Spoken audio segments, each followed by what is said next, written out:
ఇద్దరైనా నడయం మాత్రం ఒక్కటే. పొత్తు ధర్మం విలువ చెబుతూ ఒకరి అభిప్రాయాలకు ఒకరు గౌరవం విలువ ఇస్తూ ఏపీలో పాలనను ముందుకు నడిపిస్తున్నారు. ఆయన ఓ సూచన చేస్తారు, ఈయన వెంటనే ఆదేశిస్తారు. ఒకరిపై ఒకరు ప్రశంసలు గుప్పించుకుంటూ ప్రజలకు అవసరమైన నిర్ణయాలను కలివిడిగా తీసుకుంటూ పాలనలో దూసుకుపోతున్నారు. రెండు పార్టీల కేడర్కు అద్భుతమైన సందేశాన్ని ఇస్తున్నారు.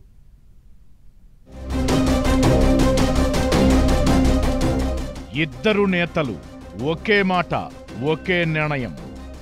ఒకరిపై ఒకరు గుప్పించుకుంటున్న ప్రశంసలు, కలివిడిగా కలిసి తీసుకుంటున్న నిర్ణయాలు, సంక్షేమమైన చట్టపరమైన చర్యలైనా ఆయన చెప్పారంటే ఈయన చేస్తారంతే. కూటమి సర్కార్లో కలివిడిగా టీడీపీ జనసేన. ఏపీ కేబినెట్ భేటీలో ఆసక్తికర పరిణామం. కూటమి పార్టీల మధ్య మంచి కోఆర్డినేషన్, పరస్పరం అభిప్రాయాలను గౌరవించడం, అప్పుడప్పుడు ప్రశంసించడం. బంధాన్ని కలకాలం నిలిపేది ఇదే. రాజకీయానికి కూడా పక్కాగా సరిపోయే మాటిది.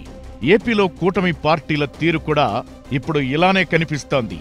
మరీ ముఖ్యంగా చంద్రబాబు, పవన్ తీరు కేడర్కు అద్భుతమైన సందేశాన్ని పంపినట్లవుతుందనే అభిప్రాయాలు వినిపిస్తున్నాయి.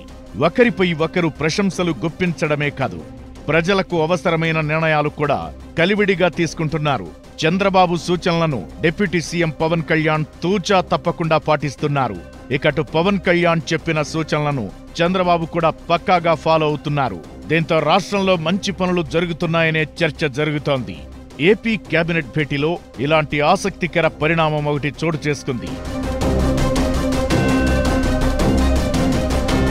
ఆంధ్రప్రదేశ్ మంత్రివర్గ సమావేశం జరుగుతుండగా సీఎం చంద్రబాబుకు డిప్యూటీ సీఎం పవన్ కళ్యాణ్ కీలక సజెషన్ ఇచ్చారు. దీనికి చంద్రబాబు ఫిదా అయ్యారు.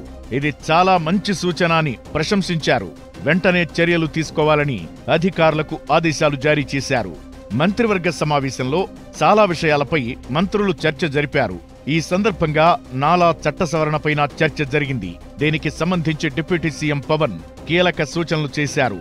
గ్రామాల్లో వ్యవసాయం చేసే సాగు భూమిని వ్యవసాయేతరంగా అంటే ప్లాట్లు, వాణిజ్యపరమైన భూమిగా మార్చే టైంలో ప్రభుత్వానికి పన్నుల రూపంలో ఆదాయం వస్తుంది. దాన్ని ప్రభుత్వ ఖజానాలో జమ చేయకుండా గ్రామ పంచాయతీలకు అందేలా చూడాలని పవన్ సూచించారు. దీంతో పంచాయతీలను మరింత బలోపేతం చేయొచ్చన్నారు. పవన్ సూచన చంద్రబాబుకు అద్భుతంగా నచ్చేసింది. మంచి సూచన చేశారంటూ పవన్ కు కితాబిచ్చారు. భూముల మార్పిడి అంశంపై వచ్చిన ఆదాయాన్ని గ్రామ పంచాయతీలకు మళ్లించడానికి సంబంధించి చర్యలు తీసుకోవాలని అధికారులకు సూచించారు. పవన్ సూచించడం, చంద్రబాబు ఆదేశించడం, కోఆర్డినేషన్ అదుర్స్ అంటూ రెండు పార్టీల నేతల్లో ఆనందం కనిపిస్తోంది.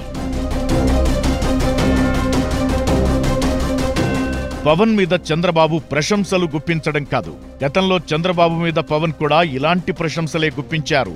చంద్రబాబు విజన్ అద్భుతమని, ఆయన పనితీరు ఆదర్శమంటూ గతంలో చాలా వేదికల మీద కొనియాడారు పవన్. ఇలా ఒకరిపై ఒకరు ప్రశంసలు గుప్పించుకుంటూ సరికొత్త నిర్ణయాలతో ప్రజలకు మరింత అద్భుతమైన పాలన అందిస్తున్నారని రెండు పార్టీల నేతలు చెబుతున్నారు. ప్రశంసలే కాదు, ఇది తప్పు అని పవన్ చూపిస్తే సొంత పార్టీ నేతలైనా సరే చర్యలు తీసుకునేందుకు చంద్రబాబు ఏమాత్రం వెనకాడటం లేదు. శ్రీశైలం ఎమ్మెల్యే బుడ్డా రాజశేఖర్ రెడ్డి ఘటనలో ఇదే ప్రూవ్ అయింది కూడా అంటూ రెండు పార్టీల నేతలు మాట్లాడుకుంటున్నారు. ఫారెస్టు అధికారులపై ఎమ్మెల్యే దాడి ఘటనపై అటవీ శాఖ మంత్రి అయిన పవన్ ప్రత్యేక దృష్టి పెట్టారు. ఆయన ఆదేశాలతో ఎమ్మెల్యేతో పాటు జనసేన నేతలపై కేసులు పెట్టారు. పవన్ నిర్ణయాన్ని స్వాగతించిన చంద్రబాబు ఈ ఘటనపై సీరియస్ అయ్యారు. కూటమి సర్కార్ ఏర్పాటు తరువాత క్షేత్రస్థాయిలో టీడీపీ, జనసేన మధ్య విభేదాలు తలెత్తుతాయనే ప్రచారం జరిగింది. రాజకీయాల్లో ఇలాంటివి కామన్ కూడా. అయితే ఇలాంటి విభేదాలకు చెక్ పెట్టడమే కాదు, కలిసి పనిచేయడంలో, నిర్ణయాలు తీసుకోవడంలో ఉండే పవర్ను తమ తీరుతో పార్టీ క్యాడర్కు చంద్రబాబు, పవన్ పరోక్షంగా అందిస్తున్నట్లు కనిపిస్తున్నారు. ఒకరి అభిప్రాయాలకు ఒకరు గౌరవం ఇవ్వడం, ఒకరి సూచనలపై మరొకరు ప్రశంసలు గుప్పించడంతో పార్టీ క్యాడర్కు మంచి మెసేజ్ వెళుతుందనే అభిప్రాయాలు వినిపిస్తున్నాయి.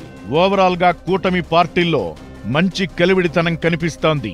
బంధం మరింత స్ట్రాంగ్ అవుతున్నట్లు కనిపిస్తోందనే చర్చ జరుగుతోంది.